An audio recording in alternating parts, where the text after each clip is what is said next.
আসসালামু আলাইকুম। আমি বর্তমানে যে দৃশ্যটি ধারণ করছি এটি হচ্ছে গ্রাম বাংলার চিরচেনা রূপ।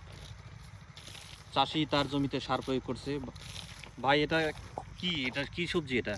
এটা আপনার ফুলকপি। ফুলকপির চারার মধ্যে ভাই সার প্রয়োগ করছে। এখানে কি সার দিতেছেন? এখানে ইউরিয়া সার, আপনার থিওবিট, ইউনাইটেড অ্যাসিড, গ্লোজিং 10টা। বর্তমানে এই পর্যন্তই আছে। এগুলি কতদিন বয়সে এই সারটা প্রয়োগ করতে হইতেছে ভাই? আজকে 22 দিন চারা রোপণের বয়স 22 দিন। ভাই তার জমিতে অত্যন্ত সুন্দরভাবে সার প্রয়োগ করছে। এটা কত দিনের মধ্যে আসবো ভাই? এটা আপনার 65-70 দিনের মধ্যে, 70 দিনের মধ্যে আপনার ফাংশন হবে। আচ্ছা, অনেকে তো দেখি যে ভাই গাছের চারদিক দিয়ে সার দেয়, আপনি তো এইভাবে ছিটিয়ে দিতেছেন, এটা আর ওটার মধ্যে পার্থক্য কি ভাই?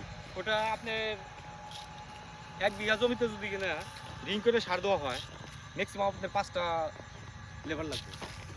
5টা লেবার লাগলে 5টা লেবারে আপনার দেখা যাচ্ছে খরচ হবে 4,000 টাকা ম্যাক্সিমাম, সর্বনিম্ন। হ্যাঁ। আর আপনার 4,000 টাকা ওই বাদে ক্ষেত্রে অর্ধেক সারের খরচের টাকা আপনি হাতে তুলে নিয়ে হবে। এখানে কত শতাংশ, এখানে ভাই কত শতাংশ জমিতে কতটুকু সার লাগতেছে? এখানে কত শতাংশ জমি ভাই? এখানে আমরা 18% 18% জমিতে কতটুকু সার লাগতেছে ভাই? এখন আমি রোপণের সময় 22 কেজি দিছিলাম, এখন সাধারণত 25 কেজি মতো আছে। ধন্যবাদ ভাই, ধন্যবাদ সবাইকে।